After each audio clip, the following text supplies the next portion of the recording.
सबसे पहले क्विज आएगा। क्विज के लिए तैयार है क्या? रेडी हो क्या? रेडी हो क्या?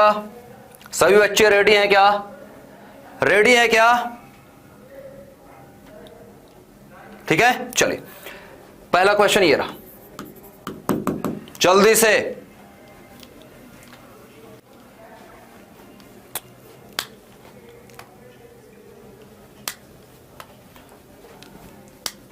VA माइनस VC बराबर 10 क्यों लिए हैं सर? क्योंकि A और C पर ही जोड़ा है ना बेटा बैटरी को, और VA पॉजिटिव वाला जो होता है उसका विभव ज्यादा होता है, धनात्मक का विभव ज्यादा होता है ना, तो ज्यादा में से कम घटाएंगे ना बेटा। तो VA माइनस VC कर दिया तो कितना आ गया? 10 वोल्ट आएगा। 10 वोल्ट की बैटरी जोड़े तो 10 वोल्ट का विभवांतर आएगा। सिंपल सी बात, बस हो गया। अगला क्वेश्चन, अगला क्वेश्चन ये रहा। चलिए फटाफट से चलते रहिए, फटाफट से।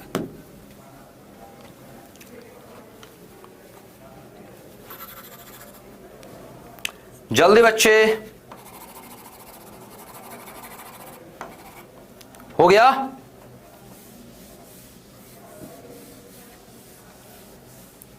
चलिए दोनों का आंसर देखते हैं फटाफट से, फटाफट से आंसर देखते हैं। आइए देखते हैं क्या है। जब किसी वस्तु को पृथ्वी से जोड़ा जाता है तो पृथ्वी से वस्तु की ओर इलेक्ट्रॉन का प्रवाह होता है। क्या लिखा है? पृथ्वी से वस्तु की ओर इलेक्ट्रॉन का प्रवाह हो रहा है। ये बता रहा है कि मान लो कोई वस्तु है और इसको पृथ्वी से जोड़ दिया, इस तरह से पृथ्वी से जोड़ दिया, अर्थिंग कर दी, तो कह रहा है वस्तु की ओर इलेक्ट्रॉन, मतलब पृथ्वी से इलेक्ट्रॉन निकल करके किधर जा रहे हैं? वस्तु पे जा रहे हैं। तो कैसी वस्तु होगी ये धनात्मक होगी, तभी ऐसा होगा। क्योंकि इलेक्ट्रॉन क्या करते हैं? इलेक्ट्रॉन क्या करते हैं? निम्न से उच्च विभव की तरफ जाते हैं, निम्न से उच्च विभव की तरफ ये गति करते हैं, बताया था ना। तो इसका मतलब क्या होगा? वस्तु कैसी है? धनात्मक। कैसी है? वस्तु धनात्मक है, तभी तो इलेक्ट्रॉन आ रहे हैं उसको खत्म करने के लिए। जितना धनात्मक आवेश क्यों होगा इस पर, उतना ही ऋणात्मक आवेश पृथ्वी से आएंगे और इसको खत्म कर देंगे, वस्तु को उदासीन बना के छोड़ेंगे। वस्तु को कैसा कर देंगे? उदासीन करके छोड़ देंगे, फिर उदासीन कर देंगे। ठीक है, आइए अगला क्वेश्चन देखते हैं। एक बिंदु आवेश Q को त्रिज्या R वाले एक वृत्त में Q आवेश के चारों ओर घुमाने में किया गया कार्य है। सिंपल सी बात कह रहा है कि एक बिंदु आवेश Q है और इसको R त्रिज्या वाले एक वृत्त में घुमा रहे हैं। एक वृत्त है, यहां पर R त्रिज्या है इसकी, यहां पर आवेश Q है, ठीक है, ये Q है।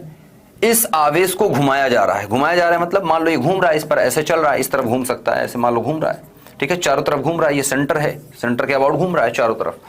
Q आवेश को अगर घुमा रहे हैं तो किया गया कार्य क्या होगा बेटा? कार्य क्या होता है? कार्य क्या होगा बेटा? 0 होगा। क्यों? क्यों आएगा 0? कार्य 0 क्यों होगा? कोई बच्चा बताएगा? पहली बात तो संरक्षी बल है, संरक्षी बल द्वारा किया गया कार्य 0 आएगा।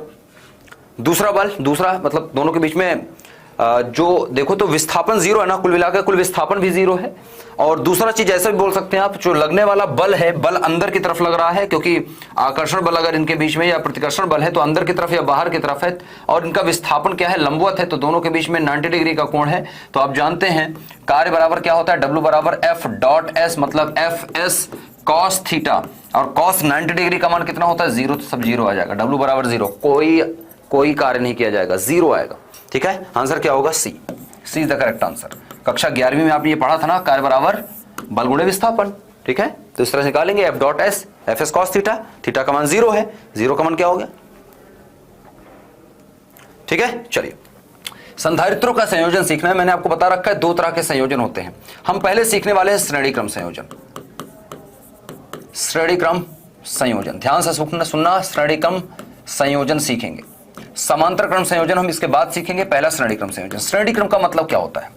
श्रेणी क्रम का मतलब हम 2 या 2 से अधिक, ध्यान से सुनना, 2 या 2 से अधिक संधारित्र को लेंगे, 2 या 2 से अधिक एक ही तरह के संधारित्र हम ले लेते हैं और उनको जोड़ देंगे। जोड़ने का तरीका ही श्रेणी क्रम और समांतर क्रम डिसाइड करता है। श्रेणी क्रम संयोजन जो है बेटा, वो जोड़ने के तरीके पर डिपेंड करता है। अब कैसा श्रेणी क्रम संयोजन कैसा है?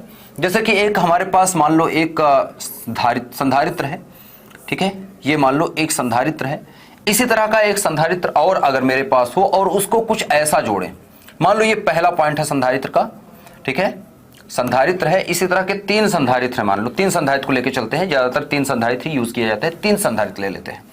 ठीक है, एक संधारित्र ये हो गया और इसका ये पहला सिरा है और इसका ये दूसरा सिरा है। अब इसके दूसरे सिरे पर जो दूसरा संधारित्र मैं ले रहा हूं, दूसरे संधारित्र को इस तरह जोड़ो कि दूसरे संधारित्र का बेटा पहला सिरा इसके दूसरे सिरे से जोड़ दो, एक क्रम में जोड़ते जाए, जैसे लाइन में खड़े होते हैं ना, जैसे कतार में आप खड़े होते हैं, ठीक है, बैंक वगैरह में, या फिर आप रेलवे स्टेशन पे टिकट वगैरह कटाने के लिए, या फिर आप बस स्टेशन पर, या कहीं भी एटीएम के बाहर जो लाइन लगती है, लाइन के बाद मतलब एक के बाद एक, एक के बाद एक, एक के बाद एक। तो अगर इस तरह से जुड़ा है तो ये क्या कहलाता है बेटा, ये कहलाता है बेटा श्रेणी क्रम संयोजन। ये क्या कहलाता है, श्रेणी क्रम संयोजन। पहला पॉइंट, पहले और दूसरे बिंदु के बीच में पहला जुड़ा है, दूसरे और तीसरे के बीच में दूसरा जुड़ा है, तीसरे और चौथे के बीच में तीसरा जुड़ा है। तो इस तरह से 3 संधारित्र जुड़ गए हैं। पहले संधारित्र का मान लेते हैं C1 है, दूसरा क्या है C2 है, तीसरा क्या है C3 है। अब ये 3 संधारित्रों को हमने जोड़ दिया है श्रेणी क्रम संयोजन। अब मैं क्या करूंगा, एक बैटरी लूंगा, बैटरी या सेल जो भी आप चाहें, सेल ले लेते हैं, चलो एक सेल लगाते हैं, ये सेल है, ठीक है, सेल का चित्र है। इसी तरह से जब 2 या 2 से अधिक चिन्ह ले लेते हैं तो बैटरी बन जाती है, ठीक है। तो एक सेल है, मान लेते हैं ये V वोल्ट का है, V वोल्ट का सेल, ठीक है, V वोल्ट का सेल है ये, V वोल्ट का सेल, या बैटरी आप चाहें तो बैटरी लिख सकते हैं। इसका धनात्मक सिरा मैं जोड़ देता हूं प्लस बिंदु से, इसका धनात्मक सिरा मैं जोड़ देता हूं 1 से, ठीक है। सेल का धनात्मक सिरा मैं जोड़ देता हूं यहां पर बैटरी के धन से, और ऋणात्मक सिरा मैं जोड़ देता हूं बैटरी के संधारित्र के चौथे बिंदु पर। तो पहले बिंदु पर मैंने जोड़ दिया धनात्मक पॉइंट, धनात्मक बैटरी का धनात्मक सिरा मैंने जोड़ दिया यहां, और बैटरी का ऋणात्मक सिरा मैंने जोड़ दिया यहां। ध्यान से देखते रहना, चित्र बहुत इंपॉर्टेंट है। जैसे ही मैंने जोड़ा क्या हुआ, कि V वोल्ट का बैटरी है या सेल है, तो मैंने आपको बताया है बैटरी या सेल जिन बिंदुओं के बीच में जुड़ती है, उन बिंदुओं के बीच में अपने ही बराबर क्या करती है बेटा, अपने ही बराबर विभवांतर उत्पन्न कर देती है, अपने ही बराबर विभवांतर उत्पन्न कर देती है। ये कौन बेहुदा बच्चा है, क्या कर रहा है ये, हाँ क्या कर रहा है बेटा, तू क्या चल रहा है ये,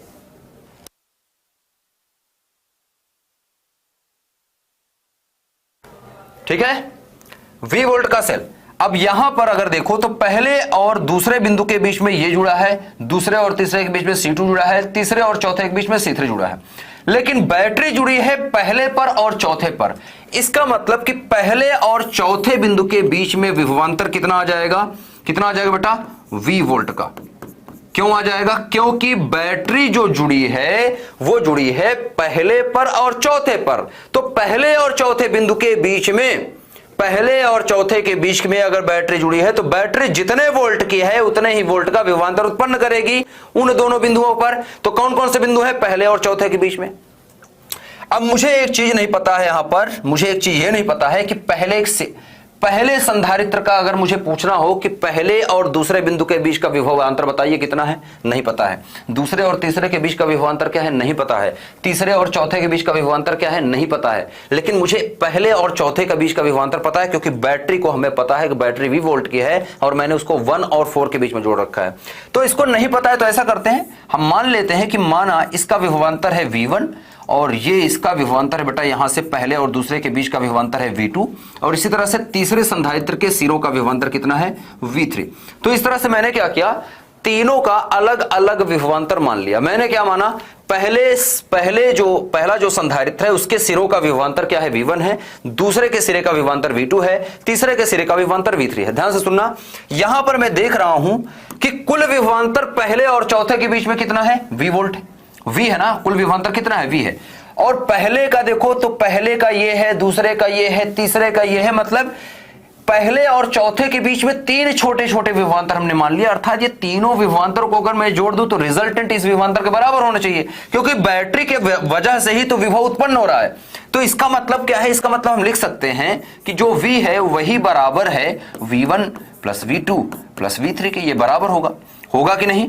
अगर मैं देखूं तो तीनों अगर विभव को जोड़ दूं तब कुल विभव को बराबर आना चाहिए, क्योंकि V1 1 और 2 का, 2 और 3 का, 3 और 4 का अगर मैं जोड़ दूं तो V से 4 के बीच का बराबर हो जाएगा, V के बराबर हो जाएगा, अर्थात V आ जाएगा। तो V बराबर है V1 plus V2 plus V3।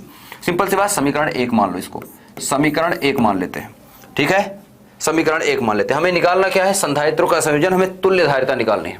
हमें क्या निकालनी है, तुल्य धारिता। अब सुनो, बैटरी से क्या निकलता है, बैटरी से क्या निकलेगा, बैटरी से आवेश निकलेगा। क्योंकि संधारित्र चार्ज होगा, संधारित्र क्या होगा, चार्ज होना स्टार्ट करेगा। तो हम यहां से मानते हैं कि यहां से क्यू चार्ज चला, ध्यान से सुना, यहां से क्यू चार्ज चला, मान लो क्यू आवेश, क्यू आवेश है ये, तो क्यू आवेश बैटरी से निकला, ये गया क्यू आवेश पहले संधारित्र पर गया, क्यू आवेश पहले संधारित्र पर गया, ये फुल चार्ज हो गया, आगे भी जा रहा है, क्यू आवेश आगे गया, ये भी चार्ज हो गया, फिर आगे गया क्यू आवेश, ये भी चार्ज है, फिर क्यू आवेश चला और क्यू आवेश लौट करके आ गया। तो जो आवेश है वो पूरे परिपथ में, रास्ता एक ही है, ध्यान से देखना, एक ही रास्ता है, एक ही रास्ता, इस रास्ते पे चलता हुआ, ये तार जो है, तार को रास्ता समझो, तो रास्ते पे चलता हुआ फिर से बैटरी के पास आ गया। तो कुल मिला के मैं देखूं तो आवेश जो है सब में समान है, ध्यान से देखो, सबका आवेश जो है समान है, यहां पर भी आवेश क्यू है, यहां पर भी आवेश क्यू आ रहा है, यहां पर भी आवेश क्यू है, सब में समान आवेश आ रहा है, लेकिन सबका विभवांतर, इसका V1, इसका V2, इसका V3 है, विभवांतर अलग अलग है, संधारित्र की धारिता भी C1, C2 और C3 है, लेकिन आवेश सब में बराबर है। तो अगर मुझे लिखना है, तो कि हम जानते हैं हमें निकालना है तुल्य धारिता, हमें क्या निकालना है, श्रेणी क्रम संयोजन में तुल्य धारिता निकालनी है। क्या निकालनी बेटा, तुल्य धारिता निकालनी है, तुल्य धारिता, संधारित्र की तुल्य धारिता, मतलब मुझे बताना है A और 4 के बीच में, 1 और 4 के बीच में कुल कितने बोल सकते हैं, कितना संधारित्र जुड़ा है, मान कितना है, संधारित्र का मान कितना है, रिजल्टेंट। अगर मुझे यह निकालना है तो चूंकि हम जानते हैं बेटा, चूंकि Q बराबर क्या होता है, चूंकि हम जानते हैं Q बराबर क्या होता है, CV के, तो यदि माना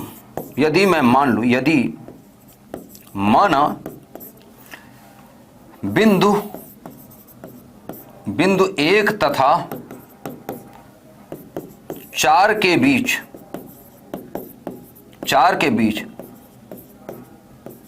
जुड़े हुए संधारित्रों का, यदि माना बिंदु A तथा 4 के बीच जुड़े हुए संधारित्रों का तुल्य संधारित्रों का तुल्य धारिता, संधारित्र नहीं, तुल्य धारिता, संधारित्रों का तुल्य धारिता, संधारित्रों की तुल्य धारिता C हो तो,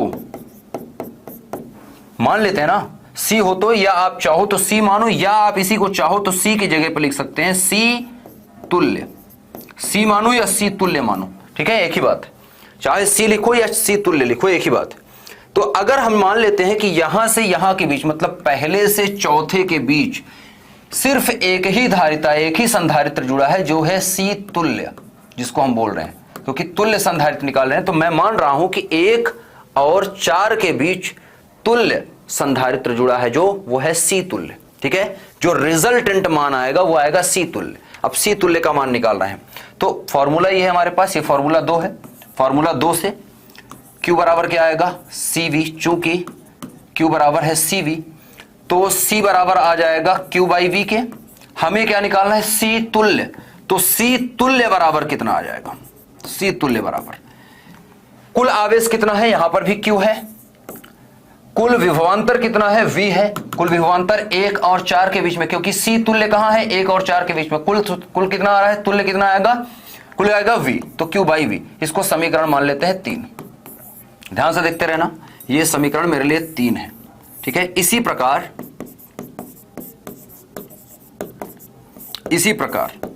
ठीक है, या इसको थोड़ा सा परिवर्तित कर लेते हैं, ठीक है, इसको समीकरण ना मानने पहले इसको थोड़ा सा परिवर्तित कर लेते हैं, या इसको मैं लिख लेता हूं, V बराबर अगर मैं निकालूं, यहां से V का मान निकालूं तो यह आ जाएगा V बराबर Q बाई C तुल्य, ठीक है, इसको समीकरण 3 मानते हैं, ठीक है, इसको हम समीकरण 3 मानते हैं।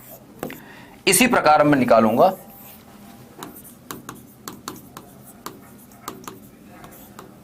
इसी प्रकार अगर मुझे V1 का मान निकालना है तो मैं क्या लिखूंगा, V1 का मान देखिए, V1 का मान कहां है, पहले और दूसरे बिंदु के बीच में है, पहले संधारित्र के लिए आवेश कितना है, Q है, धारिता कितनी है, इसकी धारिता कितनी है, C1 है, तो V1 C1 और Q है, तो V1 बराबर क्या आ जाएगा बेटा, Q बटे आ जाएगा C1 के, समीकरण नंबर 4। इसी प्रकार V2 बराबर निकालेंगे तो क्या आ जाएगा, Q बटे C2, समीकरण नंबर 5। इसी प्रकार से V3 बराबर आ जाएगा Q बटे C3, समीकरण नंबर 6। ठीक है, हमने 3 समीकरण बना ली क्योंकि हम देख रहे हैं कि इस पर V1 है, ये V2 है, ये V3 है, V1 V2 V3 का मान निकाल लिया, इस पर Q, इस पर भी Q, इस पर भी Q, बस धारिता अलग अलग है C1 C2 C3। तो हमने साफ साफ लिख लिया, V1 का मान लिख लिया, V2 का मान लिख लिया, V3 का मान लिख लिया, Q सब में सेम है, C1 C2 C3 है, V1 V2 V3 है। ठीक है, अब मुझे समीकरण नंबर 1 दिख रहा है जहां पर लिखा है V बराबर V1 plus V2 plus V3। तो आप लिखेंगे समीकरण 1 से। क्या लिखेंगे बेटा? समीकरण 1 से। ध्यान से देखना, समीकरण 1 से। समीकरण 1 से V बराबर क्या है? V1 plus V2 plus V3। V का मान कितना है बेटा? V का मान उठा के रखो, Q बटा C तुल्य लिखा है, Q बटा C तुल्य रिजल्टेंट बराबर आ गया। V1 का मान कितना है? Q बटा C1 प्लस Q बटा क्या लिखा है बेटा? C2 प्लस क्या लिखा है? Q बटा C3। इन सब समीकरण को अगले पेज पे लिख लेते हैं। अगला पेज आ जाएगा हमारे पास Q बटा C तुल्य, और ये बराबर है Q बटा C1 प्लस Q बटा C2 प्लस Q बटा C3। Q यहां भी है, Q यहां भी है, Q यहां भी है, Q यहां भी है, Q कॉमन ले लो, ये हो जाएगा Q बटा C तुल्य बराबर हो जाएगा, Q को कॉमन ले ले, अंदर क्या बचेगा? 1 बटा C1 प्लस 1 बटा C2 प्लस 1 बटा C3। ठीक है, ये Q से ये Q कट जाएगा, दोनों Q को काट दो फटाफट से, ये Q से ये Q कट जाएगा। 1 बटा C तुल्य बराबर आ गया हमारे पास 1 बटा C1 प्लस 1 बटा C2 प्लस 1 बटा C3। यही होती है तुल्य संधारित्र। ठीक है, तुल्य संधारित्र। या आप चाहें तो इसका आप लघुत्तम ले सकते हैं, लघुत्तम करके निकाल सकते हैं।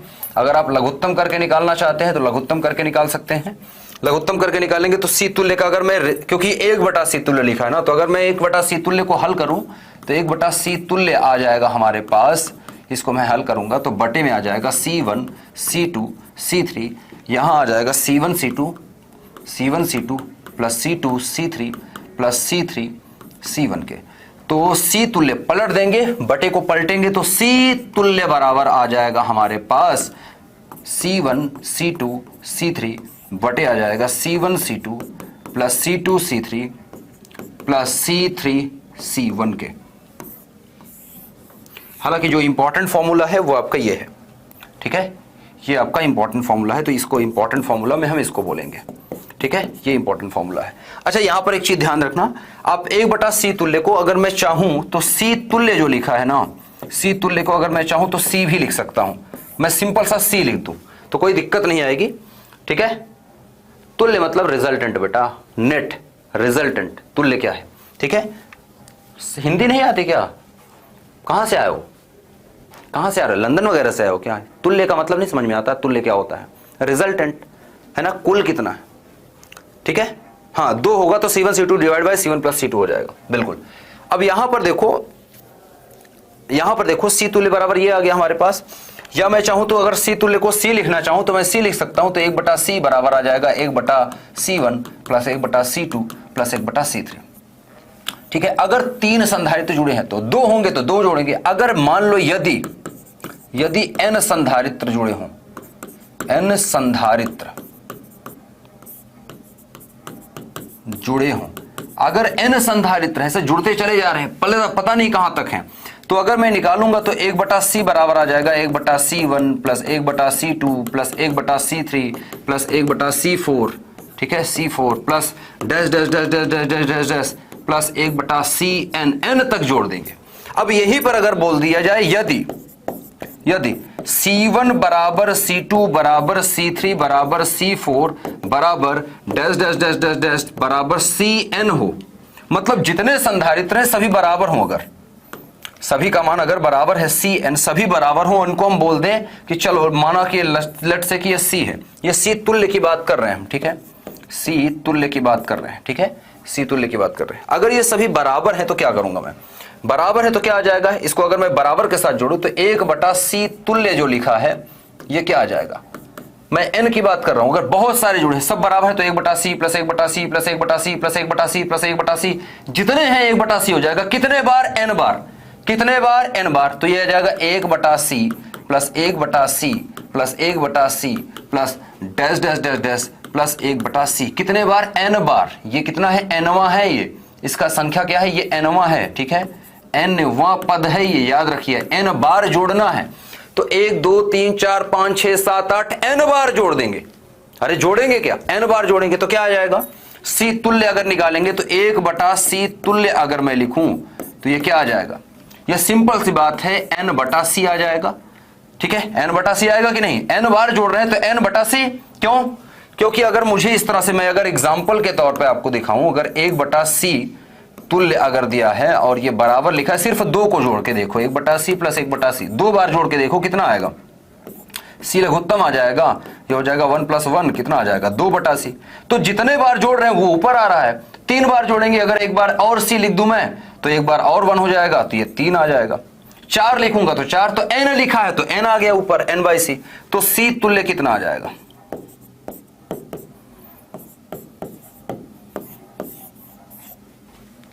कक्षा 12वीं में हैं आप, कक्षा 10वीं में नहीं है, याद रखिएगा। ये सब फॉर्मूले, यही हथकंडे अपनाए होंगे। जो कक्षा 10 में पढ़ा था भूल जाओ, वो सब फालतू की चीजें थी। जो कक्षा 10 में पढ़ा था वो कुछ नहीं था, ठीक है, आधा सही आधा गलत, तो उसमें इतना कुछ खास था नहीं, ठीक है, ठीक है। प्रतिरोध वगैरह के बारे में आपने पढ़ा था, बट वहां पर आपको ना तो बैटरी के बारे में पढ़ाया गया था, ना तो विभव के बारे में बताया गया था, तो इतना कुछ आपने जाना नहीं था। यहाँ पर बहुत सारी चीजें हैं और बहुत सारी चीजें भी निकल के आने को बाकी हैं, ठीक है। तो इस तरह से धीरे धीरे बेसिक चीजों को आप ध्यान देंगे, क्लियर करते चलेंगे, ठीक है, याद रखिएगा। तो इस तरह से जब आप n संधारित्रों को जोड़ते हैं तो n संधारित्रों को जोड़ सकते हैं, ठीक है, n संधारित्रों को जोड़ेंगे। और यहां पर हमने क्या माना है, यदि सब बराबर होगा, सब बराबर हो, इसको c ये माना है हमने, ठीक है, मान लिया कि सभी c के बराबर है। तो तुल्य संधारित्र की धारिता कितनी आ गई, देख सकते हैं, c सबको जोड़ दिया तो n/c c/n आ गया, पलट दिया तो c/n, क्योंकि ये 1 तुल्य था तो तुल्य बराबर c/n हो जाएगा। तो ये इंपॉर्टेंट चीज है, इसको याद रखेंगे आप, ठीक है। समझ में आई क्या बात, ठीक है। तो चीजों को, ठीक है, समझना स्टार्ट करिए धीरे धीरे, इंपॉर्टेंट चीजें हैं। आपको अगर स्टार्टिंग से देखना है तो हमने क्या किया था, सबसे पहले हमने देखा कि बैटरी जहां जुड़ती है उसके बीच में विभवांतर उत्पन्न करेगी, लेकिन रिजल्टेंट विभवांतर उत्पन्न करेगी जहां जिन बिंदुओं के बीच में जोड़ा जाएगा। बीच बीच में नहीं जुड़ी है बैटरी, तो इनका अलग अलग विभवांतर है, अलग अलग धारिता है, लेकिन सब पर आवेश समान गया है, क्योंकि तार एक ही है, रास्ता एक ही है, करंट के बहने का या आवेश के बहने का रास्ता एक ही है। जो बैटरी से आवेश निकल रहा है उसका रास्ता एक ही है, आवेश जो बह रहा है, तो सब पर समान आवेश जाएगा, क्योंकि आवेश को लौट के उतना ही आना है, जितना बैटरी से आवेश निकलेगा उतना बैटरी से आवेश लौट के आना चाहिए बैटरी के पास। तो जितना गया था उतना लौट के आया। तो सिंपल सी बात है यहां पर, ठीक है, सिंपल सी बात यहां पर है कि जो आवेश है वो सब में सेम है, बस विभवांतर और धारिता अलग अलग थी। हमने विभवांतर को लिख लिया, V = V1 + V2 + V3। अब हमारे पास ये फॉर्मूला है, इस फॉर्मूले से हम Q = CV, V का मान निकाल लिए, Q/C आ गया, Q/C यहां लिख दिया, यहां पर एक Q/C1 Q/C2 Q/C3, आप देख सकते हैं ये लिख दिया, Q/C1 + Q/C2 + Q/C3, इसको तुल्य बोल दिया था, रिजल्टेंट। आप चाहें तो तुल्य को आप लिख सकते हैं C तुल्य, जो लिखा है ना, इसको आप चाहें तो C तुल्य को आप चाहें तो, तुल्य का मतलब है C नेट, नेट मतलब रिजल्टेंट, परिणामी धारिता जब आपसे पूछी जाएगी तो नेट निकाल दिया, ठीक है, सही है, सही है। चलिए, तो इस तरह से आप करेंगे और आपको समझ में आ जाएगा, ठीक है, सही है, जहां तक करेक्ट हुआ, समझ में आया, ठीक है। तो इस तरह से हम संधारित्र की धारिता का क्वेश्चन करते हैं। एक आपको मैं क्वेश्चन दिखा देता हूं, एग्जाम्पल कर लेते हैं फटाफट से।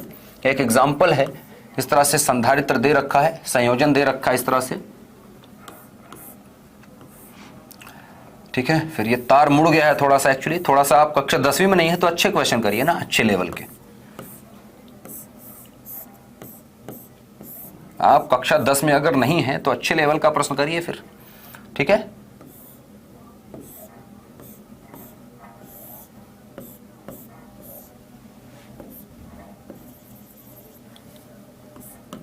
थोड़ा सा चित्र हो सकता है, थोड़ा सा रफ डायग्राम मैंने बनाया है। ये सभी सभी ऐसा मान लो कि 2 के हैं। ये 2 माइक्रोफैरड है, ये भी 2 माइक्रोफैरड है, ये भी 2 माइक्रोफैरड है, ये भी 2 माइक्रोफैरड है, ये भी 2 माइक्रोफैरड है, ये भी 2 माइक्रोफैरड है, ये भी 2 माइक्रोफैरड है, और ये भी 2 माइक्रोफैरड है। ये पहला पॉइंट है और ये दूसरा पॉइंट है। एक बैटरी मैं जोड़ रहा हूं यहीं पर, एक बैटरी मैं जोड़ रहा हूं यहां पर। बैटरी कैसे भी जोड़ सकते हैं हम, चलो मैं मान लो बैटरी को ऐसे जोड़ रहा हूं, पॉजिटिव यहां से जोड़ दिया और नेगेटिव यहां पर जोड़ दिया बैटरी का, ठीक है। ये पॉजिटिव है टर्मिनल, ये नेगेटिव टर्मिनल है, पॉजिटिव और नेगेटिव टर्मिनल जोड़ दिया और बैटरी का विभवांतर दे रखा है, यह है 20 वोल्ट।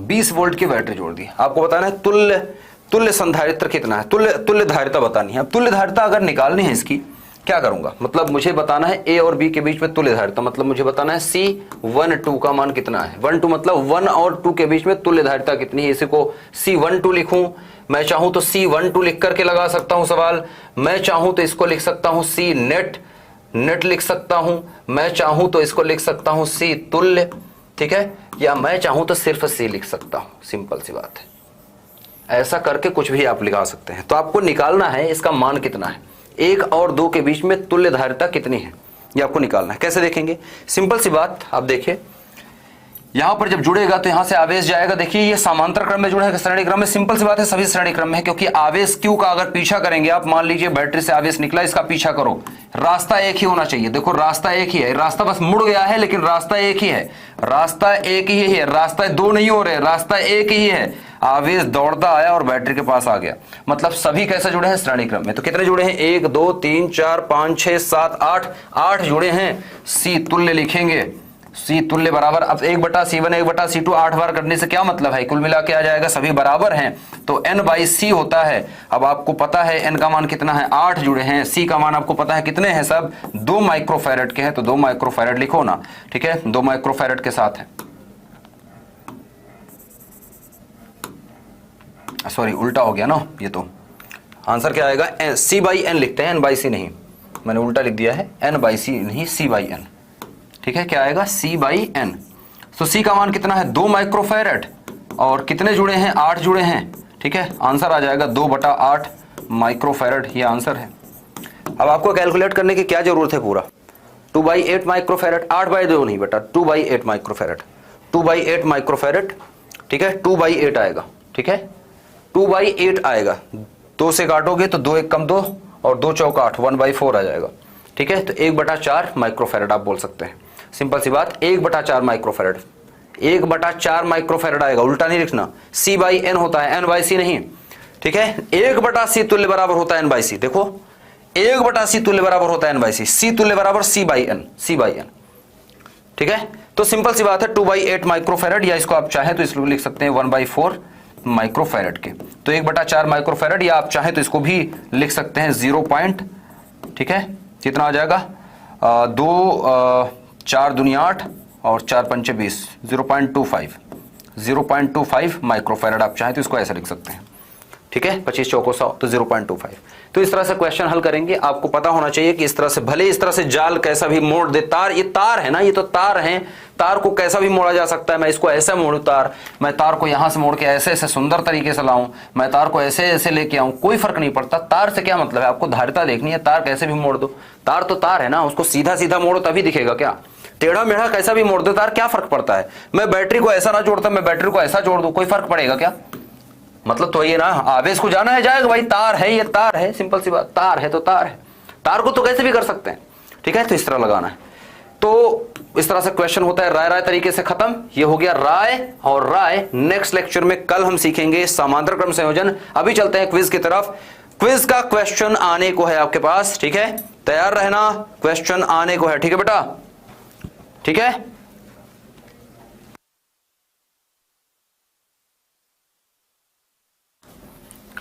भिन्न भिन्न अर्धव्यासों के 2 गोलों को समान आवेश दिया जाता है। अर्धव्यास मतलब त्रिज्या, अलग अलग त्रिज्या के 2 गोलों को समान आवेश दिया जाता है, तो विभव किसका ज्यादा होगा।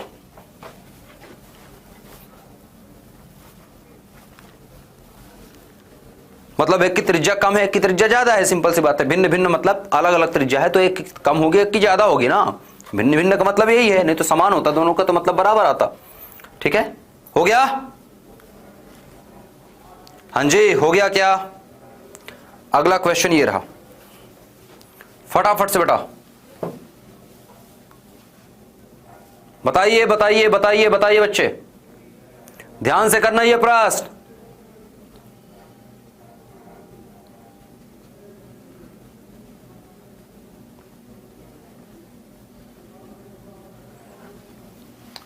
हो गया? चलिए फटाफट से करना था आपको, हो गया तो बहुत अच्छी बात है। आइए देखते हैं इसका आंसर क्या है। देखें देखें आंसर, आइए देखते हैं आंसर फिर। तो भिन्न भिन्न अर्धव्यासों के दो गोलों को समान आवेश दिया जाता है। भिन्न भिन्न मतलब एक छोटा गोला होगा, एक बड़ा गोला होगा। तो एक की त्रिज्या मान लेते हैं R1 है, एक की त्रिज्या मान लेते हैं R2 है। तो सिंपल सी बात है, यहां पर देख सकते हैं कि R2 is greater than R1, मतलब एक गोला बड़ा है, एक गोला छोटा है। और दोनों को समान आवेश दिया गया, इसको भी Q आवेश दिया जाता है, इसको भी Q आवेश दे देते हैं। तो दोनों को समान, इसके पास ज्यादा क्षेत्रफल है फैलने के लिए, त्रिज्या ज्यादा है तो आयतन ज्यादा है, पृष्ठीय क्षेत्रफल ज्यादा है। पृष्ठीय क्षेत्रफल क्या होता है? 4πr²। तो 4πr² देखो, तो इसका r का मान ज्यादा है, तो r का मान ज्यादा है तो पृष्ठीय क्षेत्रफल ज्यादा है, मतलब आवेश के फैलने के लिए ज्यादा जगह है, यहाँ पर कम जगह है तो आवेश पास पास होंगे, पास पास होंगे तो विभव भी ज्यादा होगा। तो छोटे गोले पर अधिक विभव होगा। ए इज द करेक्ट आंसर। जितने पास पास आवेश होंगे उतना ज्यादा। तो सिंपल सी बात, ए इज द करेक्ट आंसर। बात समझ में आई क्या? है ना? दूसरे क्वेश्चन को देखो। किसी विद्युत द्विध्रुव के कारण हमें कह रहा है विद्युत क्षेत्र और विभव दोनों निकालना है। तो वैद्युत क्षेत्र जो आता है वो आता है बेटा E बराबर, हम देखते हैं वो आता है KP डिवाइड बाई R³।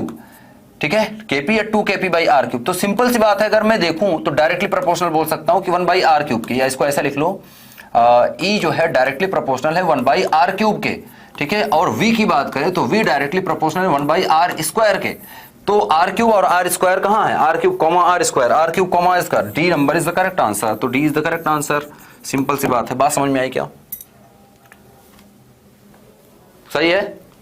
तो इस तरह से क्वेश्चन करने थे राय राय तरीके से, जल्दी से राय राय करके और क्लास को करते हैं खत्म। बट फटाफट से बेटा अपनी जिम्मेदारियों को याद रखें, राय राय को ना भूलें, अदरवाइज फिर मजा नहीं आएगा बेटा। तो राय राय करते रहें और मजा लेते रहें। ठीक है, तो वैसे ही सीखते रहेंगे। नेक्स्ट लेक्चर में फिर से मिलेंगे, फिर से पढ़ेंगे, धमाकेदार तरीके से सीखेंगे कुछ नया, समांतर प्लेट संधारित्र के बारे में जानेंगे और कुछ किस तरह संयोजन होता है। तब तक के लिए अपना ध्यान रखिए, पढ़ते रहिए और बढ़ते रहिए, क्योंकि अब पढ़ना हुआ आसान।